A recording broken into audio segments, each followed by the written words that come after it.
there. Well, my thing went a little late, so I'm a little late, but That's better all right. late than never. How you guys doing? Yes. Oh, excited to be here. So is this your first Fabulous Food Show? You've been here before, right? No, this is my first Fabulous Food Show in Cleveland. I've been to some other Fabulous Food shows, but never like Cleveland, right? Yeah. We were talking earlier about how Cleveland has gone from being kind of like a punchline to a real bona fide food city in America. Does that kind of jive with your experience? I definitely couldn't agree more. And listen, being from Jersey, we get plenty of jabs thrown at us. You know what I'm saying? So I'm with you, man. I'm with you, Cleveland, because we get it all the time too. But you know what? They're just jealous. That's the problem. That's what we say, right?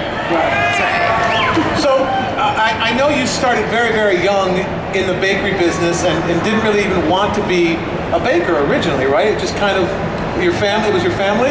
Well, I always wanted to be a baker because my dad was my idol, but my dad never forced me. He said, you know, I want you to do what you love in life. And just fortunately enough, once I got my hands in the dough, no pun intended, I loved it. It came natural to me, and it was something that I really wanted to do. And your cakes are so wildly creative. Where does that inspiration come from? Well, the inspiration has changed over the years, of course. You know, now it comes from anything. I mean, I could look at fashion on a woman. Now that's why I'm looking at your dress. There you go. Yeah, And you can pick up, you can pick up like little details and stuff, and like you can say maybe I can make fondant drape down a cake that way. I look at architecture. I look at nature. Nothing is nicer than like you looking at a floral arrangement and looking at the colors of Mother Nature put together, or the fall foliage. And just How do you make the color? Because this color does not appear in nature. No. Well, you know, we got a couple tricks here and there, you know what I'm saying?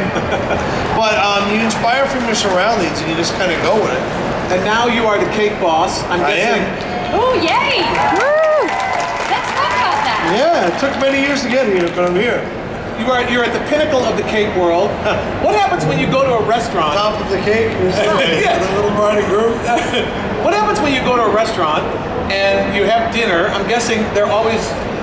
Do you always have to eat dessert everywhere you go? This is the funny thing. Well, look, first off, I don't know if you know, but I like to eat. Just saying. You can look at Do me. you? Yeah. You never trust a skinny chef. Well, that's the other thing too. You never trust a skinny chef or baker. But when I go to a Maybe they're restaurant, gluten-free. but still, you can't trust them. When I go to a restaurant, we order a bunch of food, and the chefs always want to say, because again, they want to send out an appetizer, a little something extra, or whatever. Then you're stuffed. I mean, you eat like a pig, right? You ate all this appetizer, all this food, and you're like, all right, can I have the check, please? You're like, oh wait, the pastry chef is preparing dessert. Once you hear that, ding, ding, ding, the alarms are going off. Because then they come out with the whole menu That of is desserts. so evil. And you have to be polite, right? You have to eat. Not only that, then How the do you pastry. pick? No. They lay them out on the table. They give you a fork, and the pastry chef stands there like this. It's like taste every one. And you don't want to be insulted. You're like, You're okay. right. You're right. You have to taste every one. You know, and my wife's like, oh no, you eat it. I'm like, okay. And then I wind up eating them, and then they're delicious. And then, you know, then I really get in the car and I gotta unbutton my top button. You know, like, oh God, you know, we've all been there before. We've all been there before. Now, I'm sure you taste a lot of delicious things when you're being pestered Yeah, actually, with last pastry. night I went to Lola, which was amazing. Oh, what'd you have? Oh, I had the pork chop. Oh, we had many things, but the pork chop was off the hook.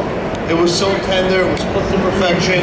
It had a great smoky flavor to it with the caramelized onions, and it had a little bit heat to it. The jalapenos, it was so good. And how many desserts did you have? The whole menu. Yeah. do you- Well, Michael's like, he's like, my pastry chef is a genius. He's like, you gotta go there. I'm like, all right, well, let's go, you know? So we go, we sit down, and again, I was gonna order dessert, and they were like, no, we're gonna send it out. And then, boom, the whole table came, and I was like, okay, As a let's chef, do it. don't you love it when people say, I want one of everything? Of course, if it's my restaurant, it's my I got mortgage payments. Hey, I got 4 kids to put through school, you know? As I told the blackjack dealer last night, we went to the casino after, and she was dealing a bad shoe, and I said, I got 4 kids to put through school, come on, I got mouths to feed. Have some mercy on me. I'm sure everything. What was your favorite dessert last night? They had like a French toast, like, Oh, we had that last year. It was Yes, delicious. the French the toast. architecture around it with the sugar thing on so, top. so Oh my good. god. The French toast was off the hook. But you know what? Walking down, I don't know what the name of that street is there. Is it East 4th? 4th Street. I mean, just such a great vibe. So many restaurants and bars, and honestly, last time I was in Cleveland, I was in and out. Being able to like go walk down a little bit last night was amazing. You know, and you're hearing a lot of honestly, It really is a great food city. Because you travel so much, I'm sure you go to some cities that aren't great food cities. So when you're in a restaurant and they lay out a bunch of desserts and you taste something that is just like monkey poo, I lied. well, what's your go-to line? This is great. It's awesome. a dessert. Do you want to take it to go? No. I'm going to be traveling on a plane. No. I don't want to eat anymore. I'm stuffed, you know? Trying to watch my figure, my boyish figure. There's a lot of excuses, but I don't have the heart to tell someone that it's horrible. Like, so should you? If I'm in an honest competition, like where I'm judging, then I'm honest.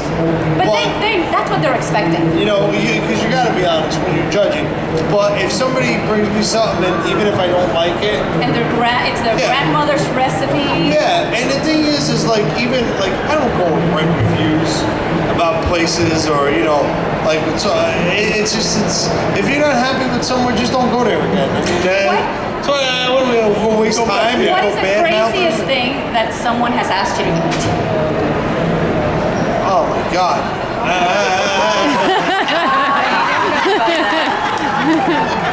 I don't even know what's in it. We just did a little Vitamix commercial here. If you feel like it, you can take a sip. If not, I won't blame you. Don't blame me. I'm not. Yeah. I mean, I've eaten But it's things very well from- blended.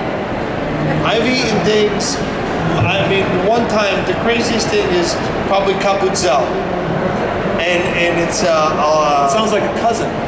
in Italian it's the capo is the head of the lamb, so it's a lamb's head.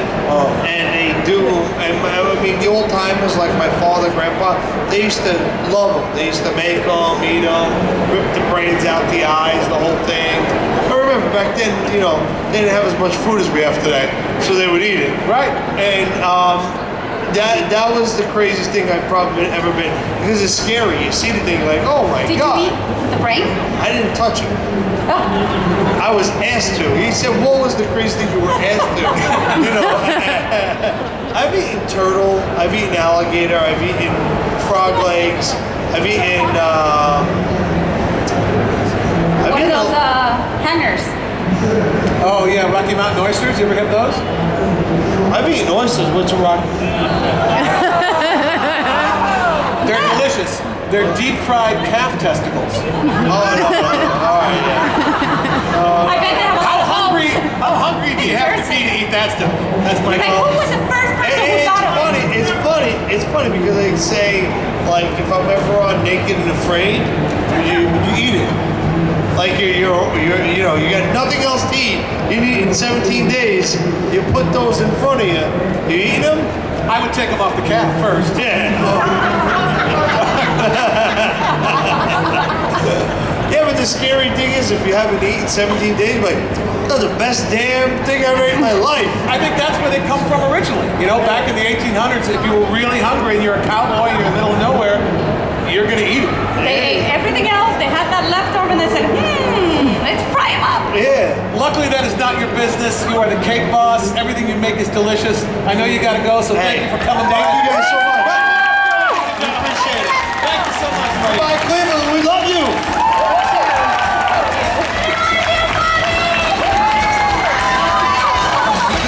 Valastro, ladies and gentlemen.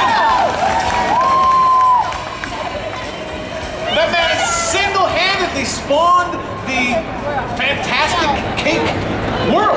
Fantastic cakes and pies are popping up all over the country. Our next guest made the pig cake that was out in the East Lobby.